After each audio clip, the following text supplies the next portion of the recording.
What a special guest alongside of me. One of the most influential coaches in women's football, Emma Hayes, OBE. Emma's journey spans from early coaching days in England and the US, including a pivotal stint with Chicago Red Stars, to leading Chelsea women to unprecedented success, lifting 7 women's Super League titles and 5 FA Cups, Emma, all while reshaping the culture of the women's game. In 2024, Emma took on one of the sport's most high-profile roles as the head coach of the US women's national team. In just her first 10 matches, she guided them to the Olympic gold medal in Paris 2024, showcasing her tactical brilliance and incredible vision for leadership, which we'll talk about. Emma's leadership resonates beyond trophies. As one leading commentator observed, Emma's made top-level football feel human and relatable. Emma Hayes isn't just leading teams, she's changing the world for good with clarity, empathy, and an undeniable conviction. Emma, great to be with you today. Thanks. That was not a bad shoe-in, is it? Thanks. Appreciate that.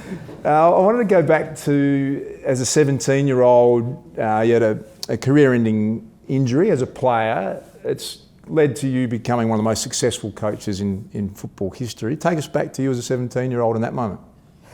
You know, funny enough, there's a documentary being made about my 12 years at Chelsea, and I saw the premiere of it recently. I hated watching every minute of it, but actually the standout moment for me was that my family had shown footage from me growing up as a child, but it also included when that injury happened and me limping off of the field.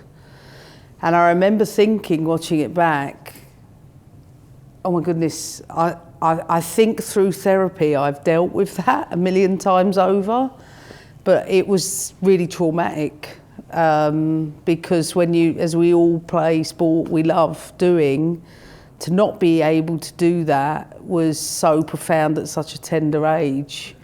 And while I am absolutely doing what I should be doing, sometimes I do just want to run around and play football. So it shaped me in a number of ways, without question, and one that I think has probably helped, influence my own sport so much, because if I'd have had the same injury now, I'd still be playing. So I think about all the work, and even watching that film the other week, I was like, you know what? I now understand why I've done so much in and around positioning, understanding of female physiology and anatomy and everything else through a female lens, because I want to ensure that when that happens for someone else again, that we've got more solutions than questions. Yeah, great. And it might be worth jump straight in on that. It seems as though you get to your incredible sustained success and what you've done for a long period of time, but it seems you've always had this global view about making women's sports better for the rest of the world. And you mentioned that there about diving into that, wanting to leave a legacy for global world sport for women. Can you tell us about that passion? Well, I think I remember being on the touchline in 2016 and we were losing the FA Cup to Arsenal, and I just remember watching poor reaction times, nothing else, and I was like, why are we so late? Why does everything feel so off? And I remember at the time hearing the conversation of how many players were what I call in phase 4 or phase 1 of their menstrual cycle. And then it stopped me dead in my tracks. And I sat there and I thought, actually, I don't really know that much about sex education in England. When I was a teenager, I was learning how to put a condom on a cucumber.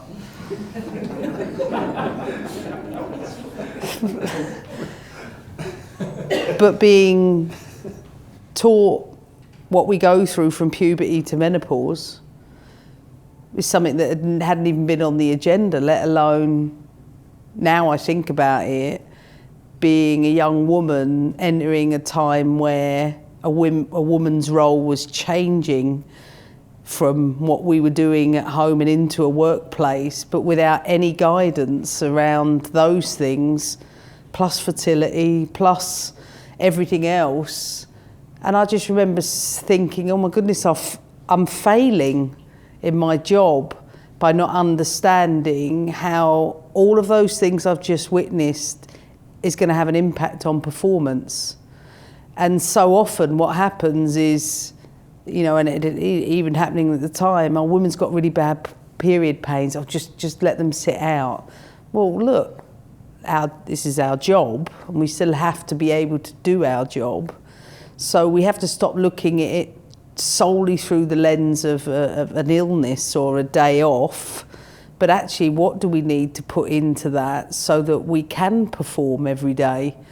And I'd say there's probably been different milestones in my career where I've really wanted to champion things within the women's game, but I think 2016 and that loss was probably the biggest moment where I said, actually, why am I constantly mirroring and replicating what's going on in the men's game? We're not small men. And while I think we need specialisms, maybe our specialisms are menstrual cycle coaches, movement-based programs that are intrinsically linked to the fact that we have 2 events every month because we've been built to give birth. And so I then started going over silly things. I was thinking about like traditional football warm-ups, and I was thinking, if that traditional football warm-up is designed to stretch something, we produce the hormone relaxing, which puts us into a state of plasticity because our hips are mobilizing to give birth. Why the fuck are we stretching? And so it just, all of a sudden, the flood of questions, and then I started surrounding myself with different school of thought and different thought leaders of these things. And I think ever since then, my intention has changed, and I've wanted to position the women's game through an entirely female lens. And I'm very, very much in the middle of a transformational body of work going on right now to redesign the system to meet those needs. Such a clear and makes perfect sense when you say it like that, but I can't remember ever hearing a conversation like this about women's sport. And did you see it as a competitive advantage initially, or was it? It was. Yeah.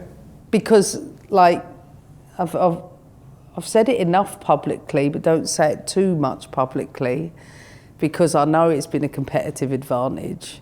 So actually putting together the performance support around those things, plus actually questioning coach education and saying, well, yeah, 4-3-3 in this instance might be great in the men's game because that left back can ping the ball over the opponent's left back head, but you can't hit them distances in the women's game. So actually, why don't we change the way we defend?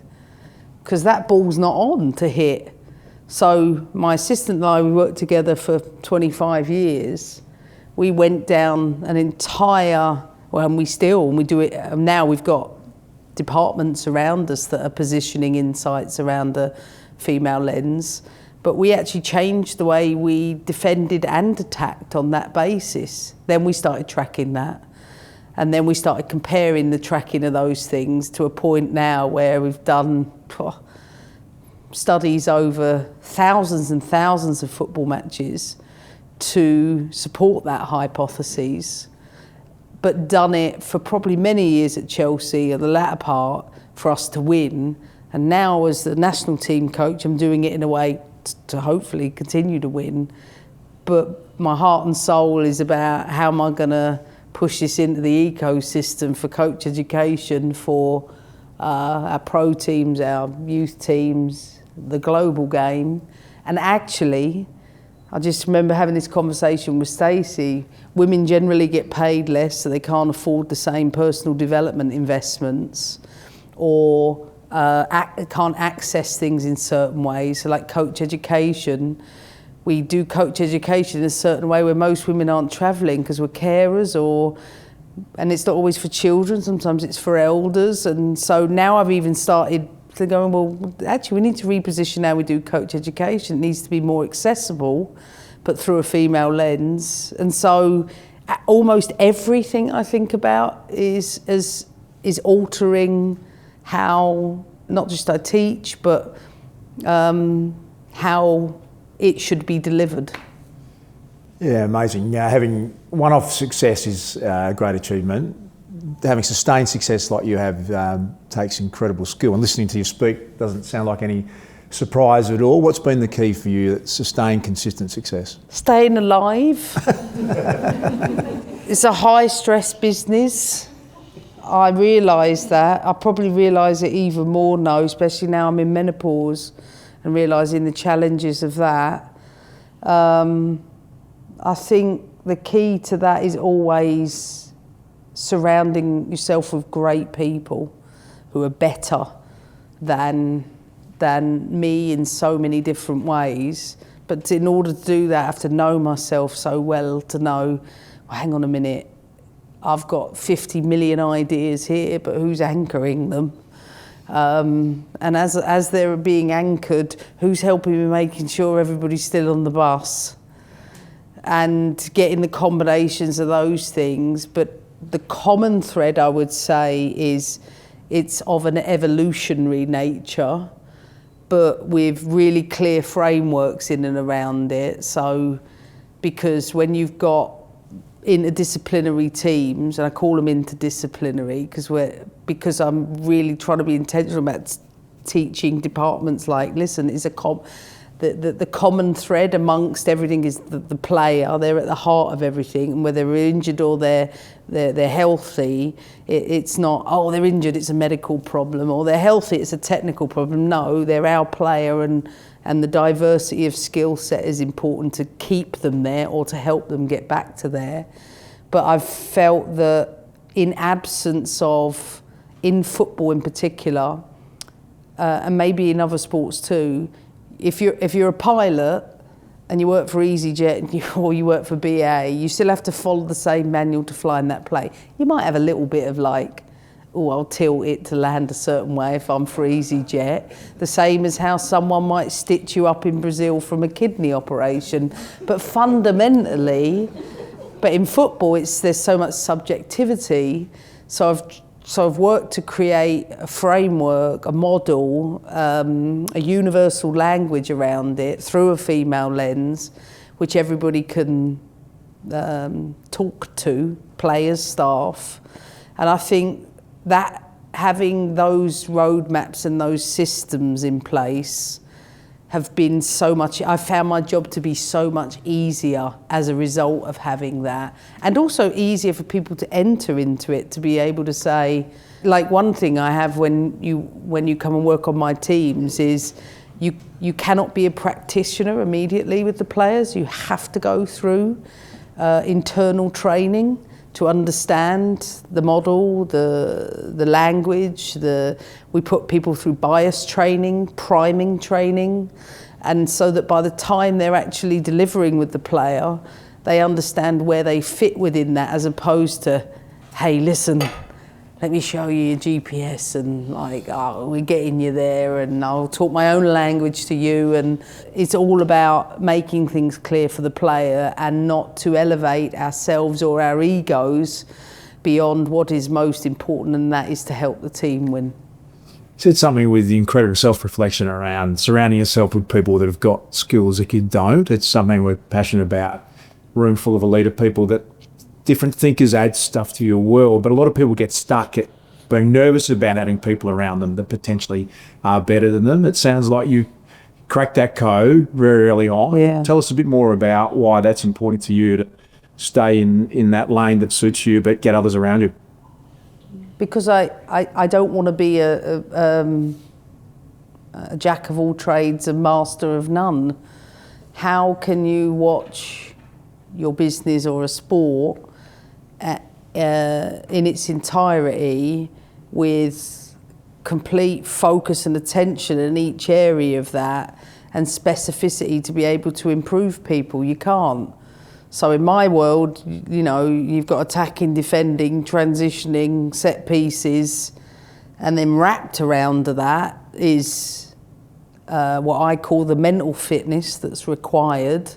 I don't speak about physical, like it's like the body's separated from the mind. No, it's you know, it's about football actions and developing the right football fitness that accompanies that, but always designed with putting experts into positions so that they can improve that and watch that. So like my strength, I'm a creative person, so I love defending because defending wins championships, but you're going to get a shit ton more out of me if I'm doing the attacking. And I feel like being able to put a real huge focus on that, I've been able to position my teams where their creative output and finishing output is at the level that it is, but equally know my colleagues are experts in what they do and they lead and direct that. And I've probably taken that influences from American sports in terms of having attacking coordinators, defensive coordinators, and I found that to be really, really successful. But of course, as a head coach, like I'm like a CEO, I have to be around and across things, but not from a micromanagement perspective, from one that's often setting the tone and leading the way, and then creating the processes and anchors around it. Like one key appointment I've brought into football is what we call a program director or a chief of staff in America, that is effectively across all of those to ensure that the staff are being supported in exactly the same way. But my biggest role is with the players and sort of being able to create, and I've spent probably times, I remember having a really mental conversation with Eddie Jones years ago about how he just hated that element of it and how he felt it was important to get that in place. Or Danny Kerr, I remember having a conversation with him, a former hockey coach, who also talked about how difficult it is to manage staff and players. And I think I realised as I was getting more burnt out, I was like, I have to create a real line of separation with that and have to position people to help support that, because now I have a team and people culture consultant with me that's helping with that element, and sometimes that's guiding me to be able to lead some of those things, and sometimes it's her. Mentioned the great collaborations that are part of your world. We're here in front of our Alita family here today. Can you tell us a bit about the Alita experience for you and what it's meant for you? I think one of the things I've really loved about it, beyond the sort of honesty and the raw conversations that take place, is the relatability piece. And when you are a leader of an organisation and you have to carry the weight and expectation of all of that, internally and externally, it's great to be able to talk about a high-level conundrum in a safe way, but also we spend so much time looking for solutions, and sometimes those solutions, it's a better version of a chat GPT in terms of like get into it. It's reassuring for us. It's very, yeah. But to be candid like that and be trusted like that with people you've never met, I think that's probably the standout. But also to be constantly reflecting on where your needs are and where those challenges are, and being able to address them in a way that actually gives you like practical solutions. And also the just beyond the camaraderie piece, it's always great to get to know people who are achieving whatever they're doing in life, and realise that there's a lot of symmetry and synergy in different professions, but they're all helpful tools. Always interactive, so I look forward to some questions very, very soon. I'm going to ask you about, you take over the US women's national team, 10 games in, you win an Olympic gold. It's an extraordinary achievement. How did you get connection that quickly in a team like that? Well, I think it's probably easier for me on the back of what I've just said. If you think about a 25-year methodology and model, I remember sitting down with Denise and my other assistant, and I said, this is going to be so much fun, and we've got to get 25 years of work for quality into 75 days. So that was actually our challenge. I felt like we could deliver what we did because we'd spent 25 years internally challenging each other about differentiation in learning.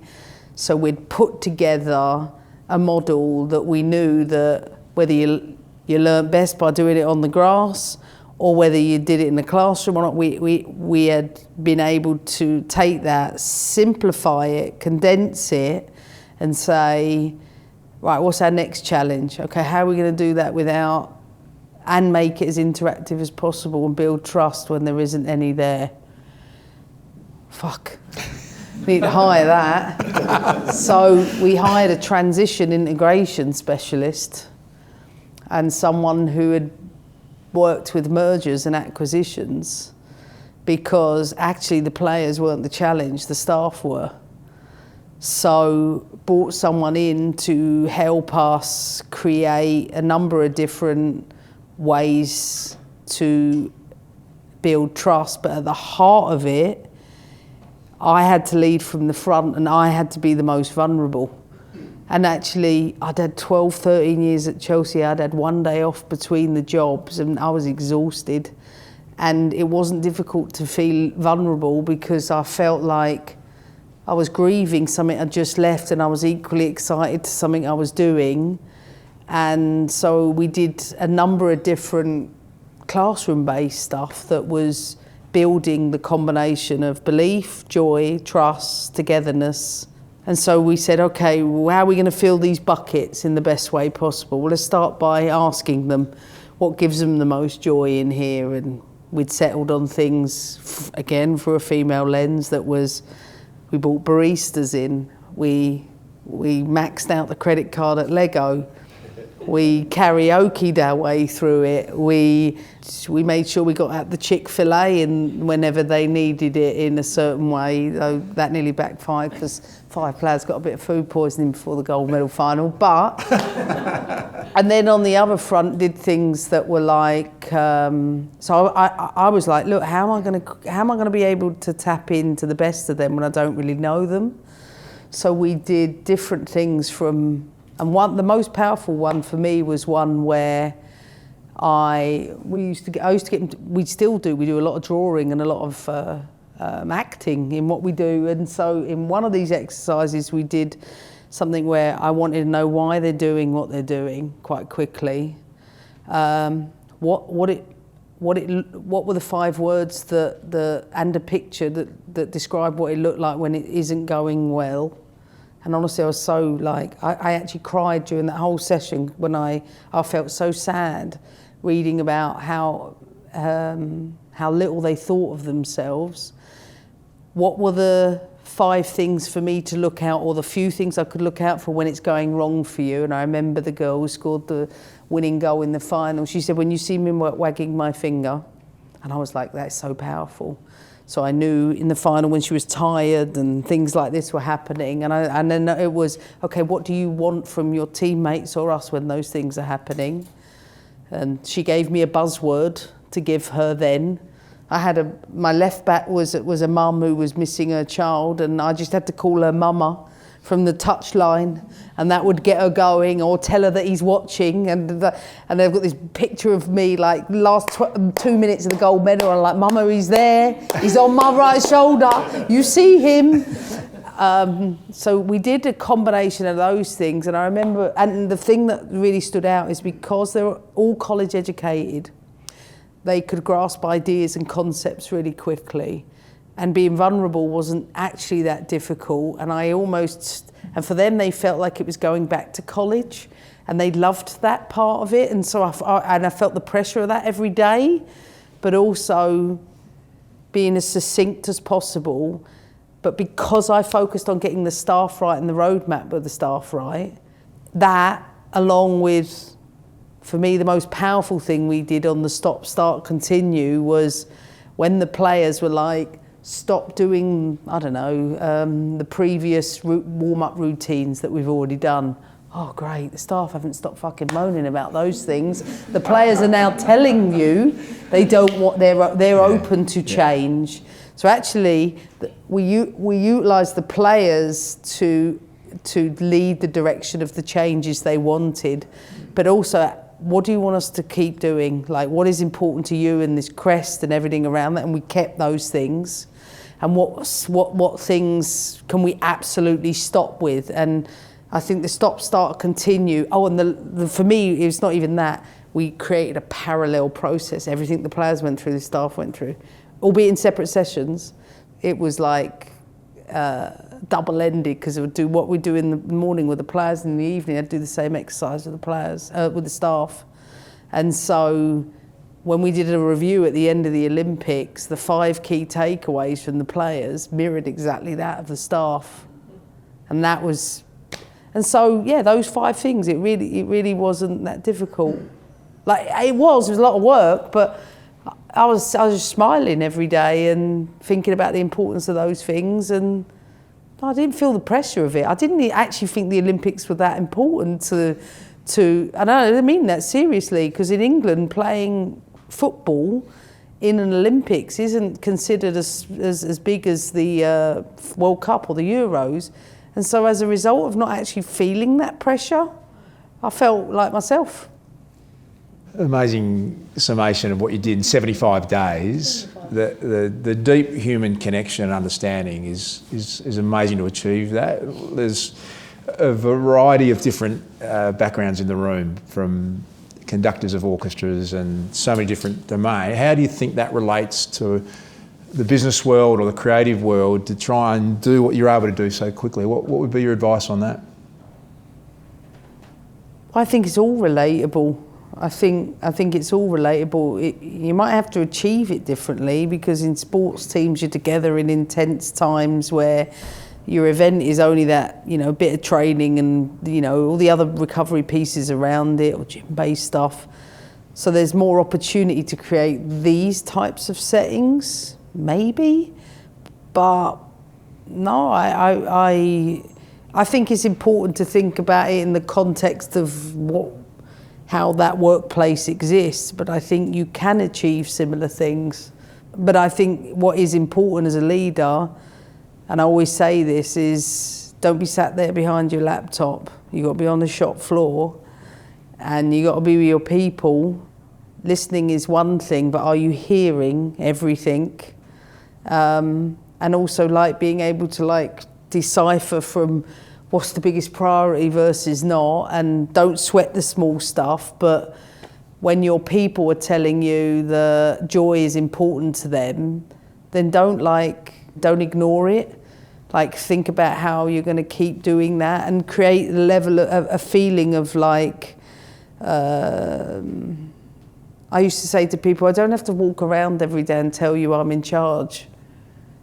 I'm in charge, but I don't need to keep saying, I'm the head coach. It's be one of people, and find the social moments too. Even sometimes when I didn't want to do it, I'd be like, I just want to go to my room. I want to build Lego with my little one. And of course I'd take my moments to it. And then there'd be other moments I'd say to the staff, I've managed to wangle a couple of boats for us to go out on the day off for half a day. Let's go for a swim in the Mediterranean and whatever. And I think that was as important, because I think as I've learned with more and more of what I do, that if you talk about inclusion and being valued, how are you carrying that out to do that? And that's something that for me is so important. So important. Emma, when you sit here and gold medal winners and championships and FA Cups, and we often think about the great successes, is there a time where it all went wrong, where you just almost lost it as a coach or it fell apart, and how that has shaped you as a leader? Is there a moment? Many times. I think when I got sacked in 2008, I was like begging to be sacked, to be honest. I was like, I can't do it. I'm not. I just was relieved, and also I needed some time out. I think my last year at Chelsea was the toughest year of my life. My dad had died, the most important person in my life had died, and I'd been given the job I'd wanted more than anything else, but I didn't put myself first. I was like, out of loyalty and what I'd built at Chelsea, I was like, I'm going to stay. And I remember Sir Alex Ferguson ringing me up, and he went, what the hell is wrong with you? You cannot do that. You understand you're a dead woman walking in your dressing room now. And I was like, no, I'll be fine. I've been here 13 years. And the wheels were coming off. And even though we won the title, I was miserable. And the players were miserable. And because it felt like the end of a relationship that wasn't bad, but we knew it was coming to an end, and we knew when that date was coming, and it was intense in different ways, and the locker room started to pull apart, and I couldn't get hold of it because I was also doing the US job from 9 p.m. and I felt mentally and emotionally I couldn't get hold of it. And I remember I just felt I was sinking the whole time, and driving to work, I'd sobbed every morning. I'd drive to work and just cry on my way in and get there, and I don't actually know how we got through it. And it was a massive learning from me about, if I was in that position again and I got a job, I'd leave immediately. I'd never ever, could I have transitioned for a month? Maybe, like I would have maybe considered something like that, the 1 or 2 months, but I'd never serve it all the way out. I learned that your own health and well-being is as critical, and especially as we age. I realised I'd had a hysterectomy, so I couldn't filter the stresses. I didn't have the estrogen to like deal with all the anxieties and everything that was coming with it. And I was like, I'm getting no wellness, I'm getting no rest, I'm driving 4 hours a day, and it probably ramped up the importance of my own health and wellness.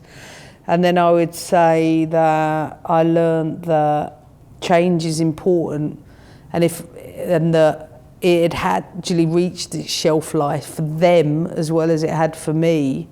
And that sometimes, I didn't know how someone like Sir Alex had stayed in a job for 27 years, because I think it's more and more I reflect on it, the more I actually think it's not healthy. I've got to ask you about the phone rings at Sir Alex Ferguson. What did he see that you couldn't see? What was his message? He'd been through it. So his last year at Man United, had announced at the beginning of the season that he was leaving at the end. And he warned me, he said, I'm telling you, it is going to be tougher than you think. And I went for dinner with him last year, which is always like a mental event anyway. He's mental in a great way. And he said, I told you, didn't I? I said, no, you didn't. It was worse. You didn't warn me hard enough about it. Yet, I always think about this listen, being a woman in football isn't easy, and especially in England, like you have to constantly show gratitude daily for, being given a job. And when we won the gold medal, he was the first text message I got, even before my family. And he said, I'm in a bar in New York and I just watched the final. And I thought to myself, you know what? You're Sir Alex Ferguson. Most people will probably sit there and think, you don't think much of women's football or women really in coaching. You think it's probably a male profession. And yet you're my biggest champion. And I think it's fitting that my Chelsea career ended at Manchester United. The last game of the season was at Man United, and he was in the stands. And I stood him up for that glass of wine that he's been so famous for, because I had so much press. And then I saw him in the hallway, he was pissed as a fart on the way out. But yeah, I I've really valued his guidance and his teachings in lots of different ways over the years. He's been a tremendous mentor for me. We all are born different.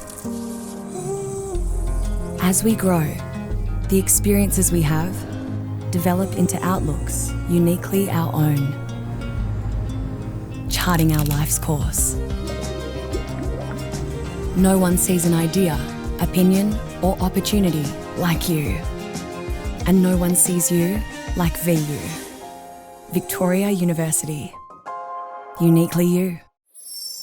At Alita, our signature program, Alita Connect, is something we're really passionate and proud of. We bring together groups of 5 to 6 people around the globe from diverse backgrounds, sport, industry, social venture and the arts, who come together to learn, to connect and to collaborate. The thing that I've loved about it is not just the meetings that we have with our group, it's the thinking that you do for days and days afterwards. Someone says something and it sparks a thought, and I found that I would go back and look at things that I was doing in a different light. Within my sport and within women's sport, I'm just someone who I try to lead by keeping people talking about the issues.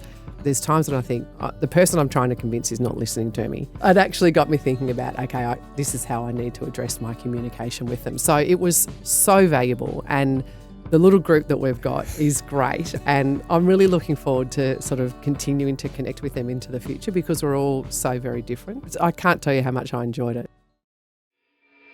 We're a bit obsessed with this idea that success leaves clues, Emma, and it's no mistake that I'm sitting next to someone who's had the life that they've lived, listening to you talk, and that shows up in different leaders in different ways. This idea that you can't lead anyone else unless you understand what your own sense of self-leadership is and what you need to do to fill your cup up. What does that mean to you, Emma? Well, the more I know, the less I know. And I mean that. Like, you don't remain the same, and it's, you know, and that changes too. Like, I'm a different coach to when I was 25. I was a different coach when I became a parent. I'm a different coach now. I'm in menopause, and not in terms of like at the core, but my passions and interests within that might have changed, as has things like my empathy or my patience, in the positive and the negative, with things that like you don't want to tolerate anymore.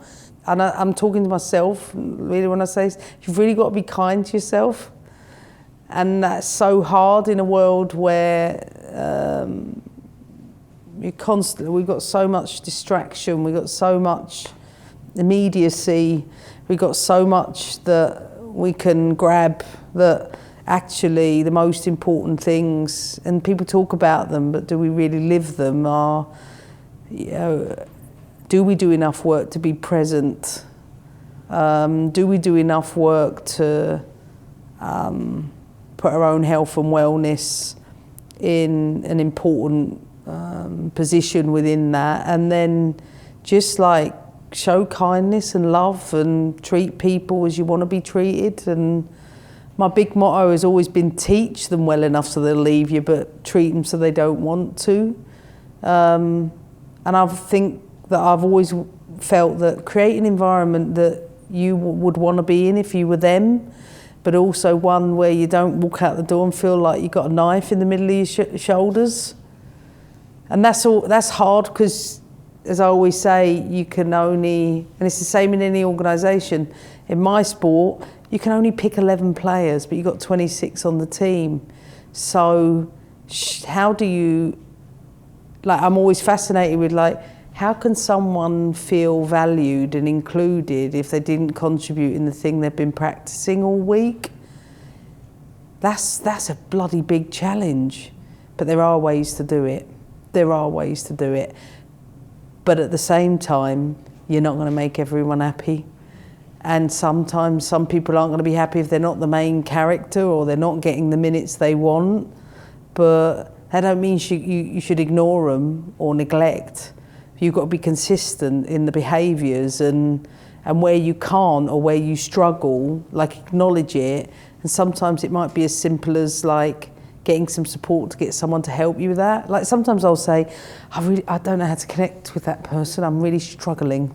And that's where I found, like, it's been really helpful for me as a coach, getting guided on how to not connect with people that I can do naturally, but those that I don't, like how can I bring the best out of them? Yeah, brilliant. Is there one piece of leadership advice you pass on the most? Keep stating the importance of team, but in how you live and breathe it. But at the same time, you can have a collective individualism within a team sport. We're all different.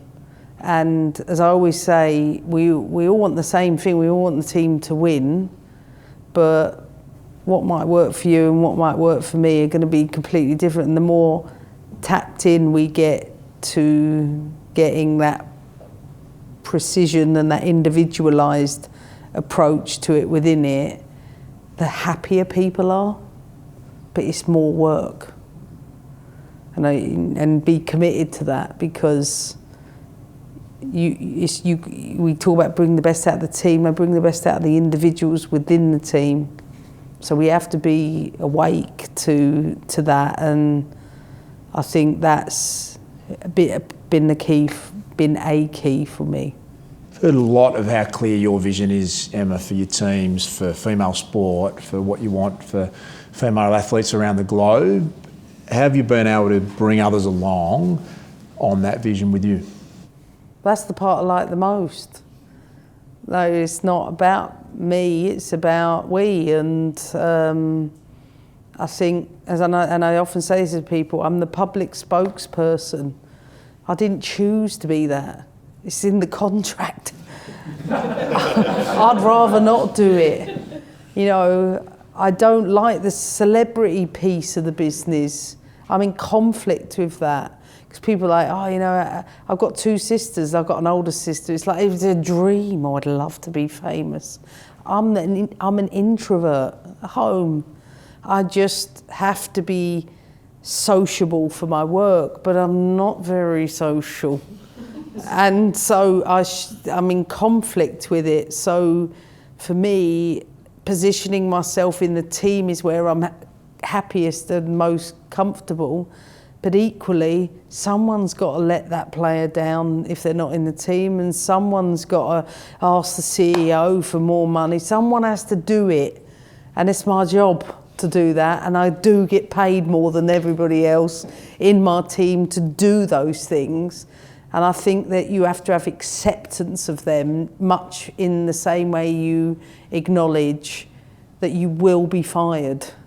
So what are you going to do? Spend your time paralysed by it, or just acknowledge it's coming? You don't know what day it is, but work every day like it's your last one.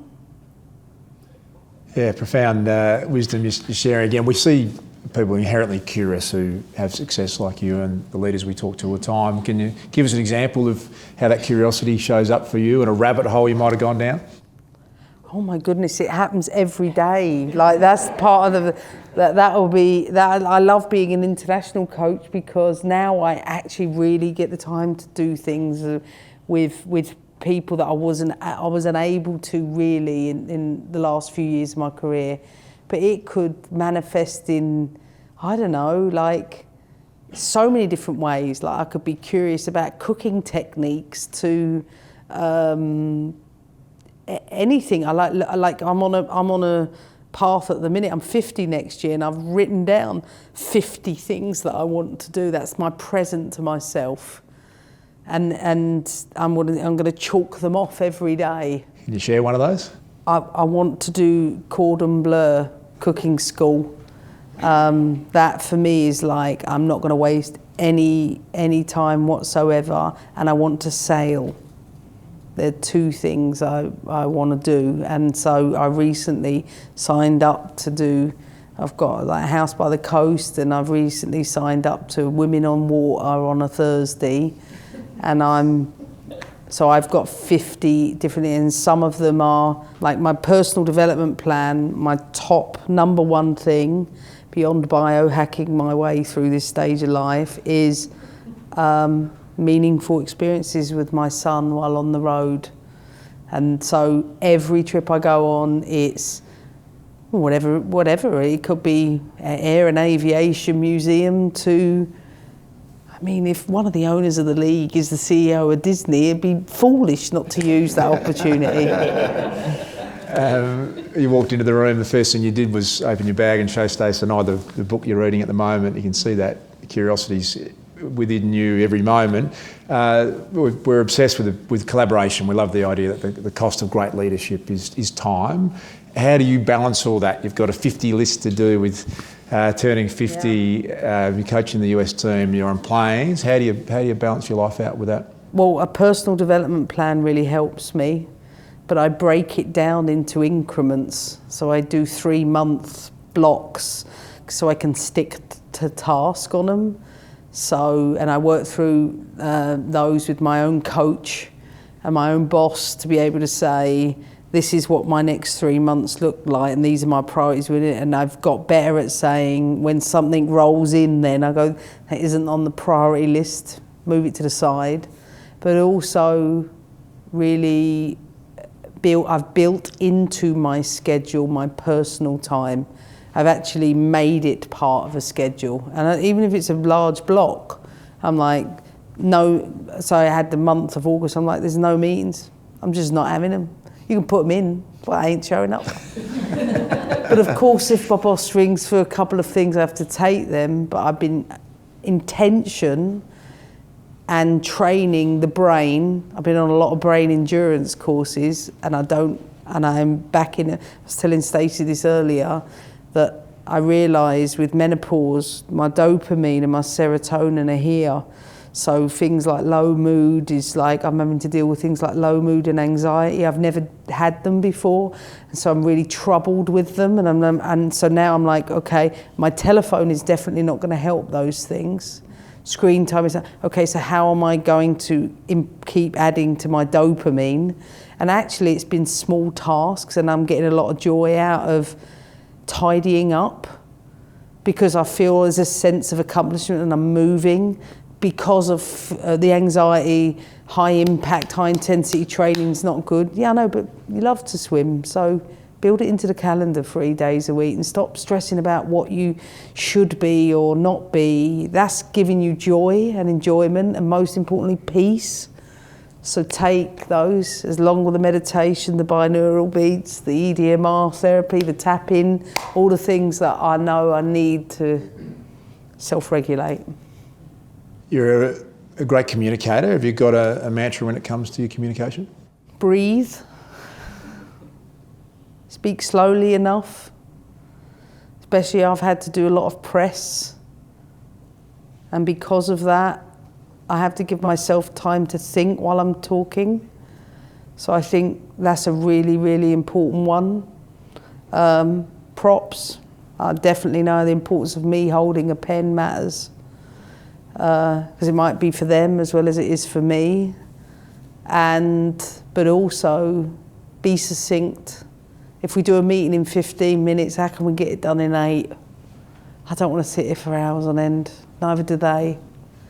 So like keep making things, unfortunately too, adapted to a world where we have to chunk in little ways, but like be on the money with it, but do it with like even if I'd be sobbing out there when I enter a classroom, you're going to think I'm like in the happiest mood in the world. Like you have to fucking act too. Like that is important sometimes. Emma Hayes, who's been the greatest leader in your life? My dad. No hesitation? None. He was a visionary. He's the biggest feminist I ever met, even if he's like a working class Londoner with a cigarette in his mouth permanently, ducking and diving, dodging and wheeling and dealing all over the place.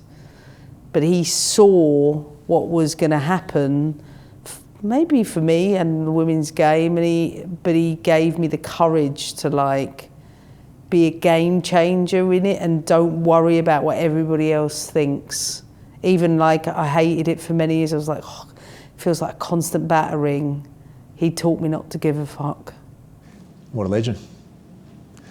Emma, amazing wisdom you've shared, and we've got a room full of questions that'll be more interesting than any of the ones I just asked you. So please go for it. What have put your hand up if you've got a question for Emma. Thanks again for joining us.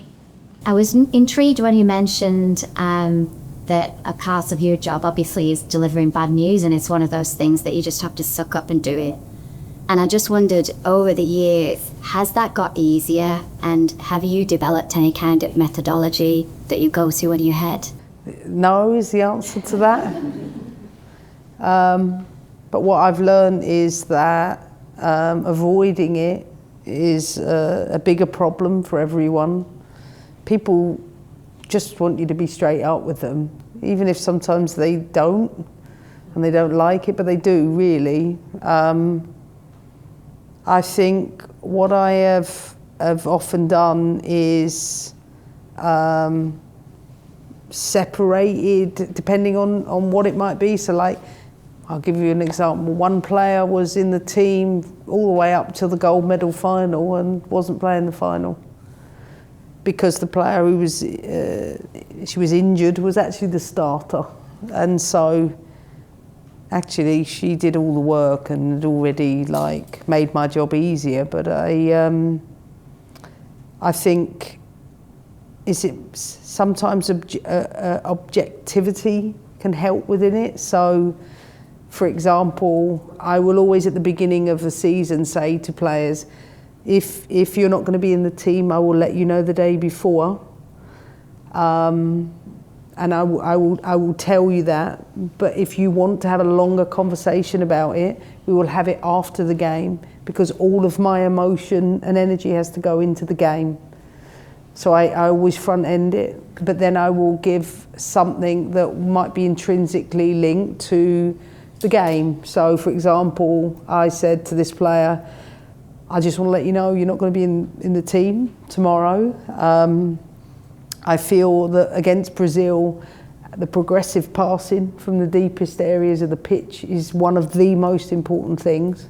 And Tiana's qualities are the qualities that the team is looking for in this game.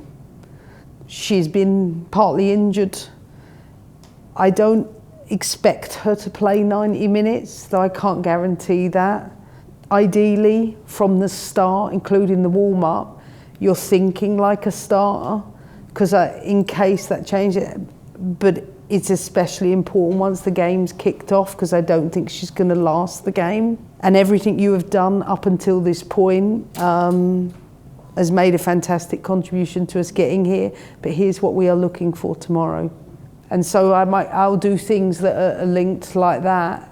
And if obviously I've got a hot-head player once he's angry and upset, I usually will get my assistant to follow up immediately, and I will then say to that player, listen, when the game's done the following day, if you want to sit down for longer about it, I have all the time for that. Right now our energy has to be on this. This is the priority, putting the team first. That's so helpful. When you just mentioned then, this is what the team needs.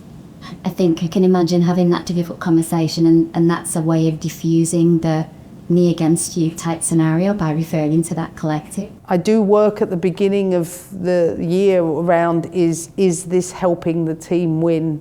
So I put it back on them when they come to me with something. I'll say, is this helping the team win in the moment, regardless of how you're feeling? And if they say, no, it's not, okay, all right, with regards to how you're feeling, let's park it. I'm not ignoring it, but it's to take place then. And then I will revisit it. And usually, once emotions calm down and rationality comes in, but I think creating that system on the front end has helped me over the years. Like, I've changed the use of things like subs. I call them finishers. So their job is to finish the game. And often when I'm preparing for the game, in terms of like, I do this session called Them versus Us, and in there I'll say, you know, what can they expect from us? What can they expect from the finishers? What can they expect from the game changers, the ones who are not even in the roster? So we prime all of that, so that then at least they're zooming in into what could happen for them, instead of it just being about the first 11. So years of failing it, years of getting it wrong. Thanks, Emma. That was amazing. The 2 is context to the question around perimenopause and menopause. So, I've a very successful career in sports, commercial sports, 44, 3 kids, so life's busy for both of us, currently going through, we think, menopause, really struggling.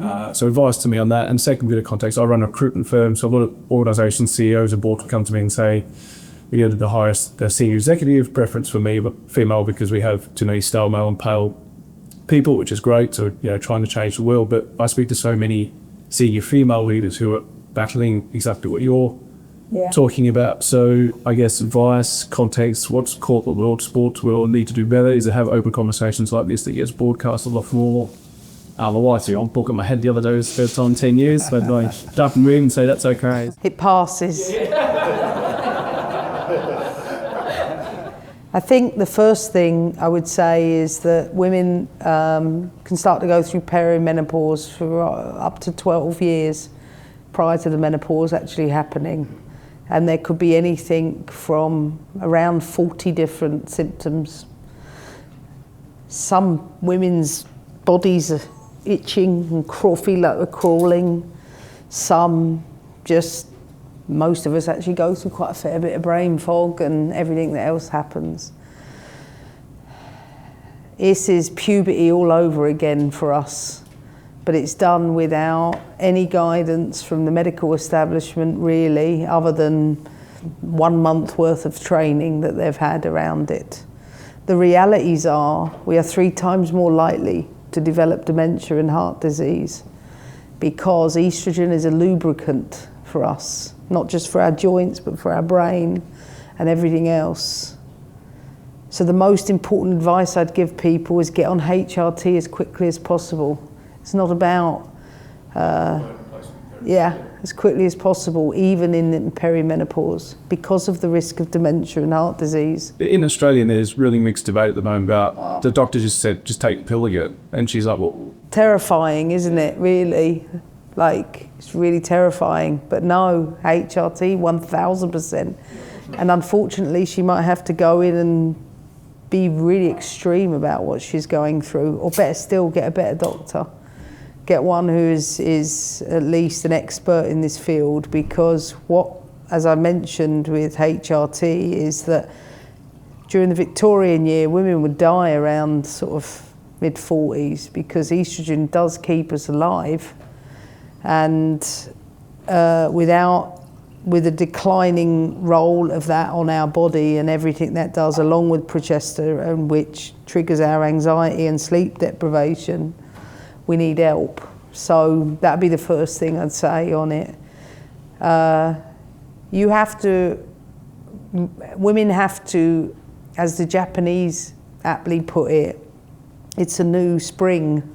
We have to imagine that the menopause is actually starting from 0 again, but with a bit more wisdom.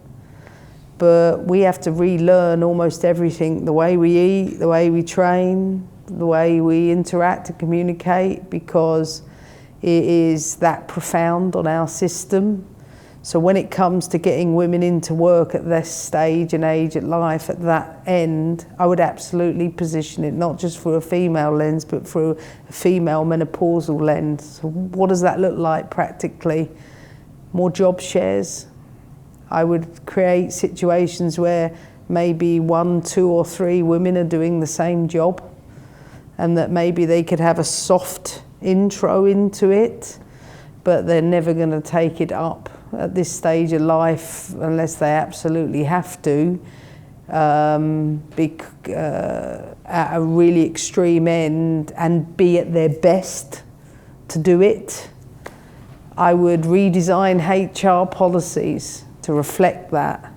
I would to reflect the changes. I would hire menopause experts into top performing organisations that really want to do it, to actually redesign the system so that it helps support us in that position. And I promise you, every woman in this room knows what I'm talking about and can relate to it, but also afraid because the workplace isn't conducive to this stage of our life. It's real. You imagine most of us that have gone from being whatever we are, and that includes, well, maybe whether we're confident or not, anxiety and trouble sleeping and gaining weight, and all of these things are things that are really difficult for us because of that hormonal shift. And so we can't be judgmental on it, but the future, in my opinion, are peptides.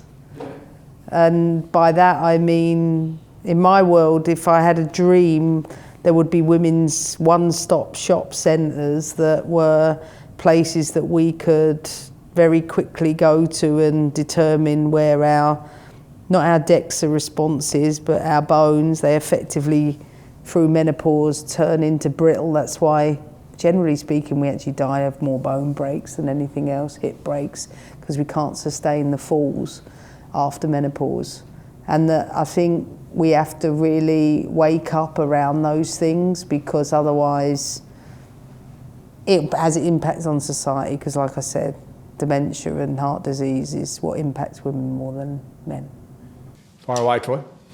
You blazed the way, a new path in how to coach in women's sport, and winning takes up so much time and energy. Yeah. Have you had a chance yet to start to create the next generation of women coaches that are going to take this sport to a whole new level? I hope so. I can see little mini versions of me around the globe. But I think the biggest impact I can have is rewriting coach education as it stands. And I am currently working with the Federation and some people who have written the English DNA for football, but rewriting it through an entirely female lens, whether that's in the way it's run, directed, seen. That's probably the biggest impact I could have. But I'm also in the middle of co-writing with, or collaborating with the writers and producers and director of Bend It Like Beckham to do the sequel, and to be able to drip feed a number of these references into a film, so at least I can put it front and centre, as well as the reality is I have a research team of about 25 people that are solely responsible for developing the research and innovations around these things that were kindly paid for from a donor who's given us 55 million to really rewrite the code. And so I am trying to coach a team at the same time. I do think this will be my last coaching job. I feel pretty certain about that. And who knows, maybe I need to be the sports minister or something in this country to change it in an even bigger way for girls and women. But I definitely am at the place right now where I'm contemplating, actually, this is my calling. Doesn't have to mean just football, but how can I have a profound impact on the landscape for girls and women that extend beyond my sport is probably what I will end up stepping into next. Just a bit of a material was Nuffy question about Sam Kerr, where you rate her just as, globally. Yeah. She's the best striker I've ever coached. She's a gamer, and you can't teach that. She didn't need, as she'd say to me, I don't need the fluff, and I don't need you to overload me. But of course, like everyone, I figured out what it was she needed, however little that might have been, and would try to bring the best out of that. But she is one of a kind, and someone who, like physically, as an athlete, she was through the roof. But the thing that stood out the most for me is how she could be in the most pressured situation and enjoy every minute of it. She would chat away during the game about whatever it might be, in a cup final or I was always so impressed with someone who could be so relaxed about the volume of expectation she has, and for club and country, and someone who is a sporting great, absolute sporting great, and an absolute diamond of a human being. Do you think she was supportive enough last year with the court trial? No, no. I'm, you know, I even as the USA coach, I know, you know, I did everything I possibly could for her. I felt like I knew what she'd been through. She was with me at Chelsea at the time when that incident happened. Like, I think it was disgusting what she experienced, and I'm glad she's on the other side of that. But it definitely had an impact on her, and I think, but the reality is in women's sport now is that we're in that territory, you know, where our lives and the invasion around our lives and the clickbait around our lives is of equal measure, and we fought for some of that equality. So we have to equally accept what comes with the territory. Unfortunately, we live in quite a vitriolic social media culture that is virtually impossible for any of us to escape criticism. Beautiful note to finish on. Put your hands together and thank Emma Hayes. Thank you.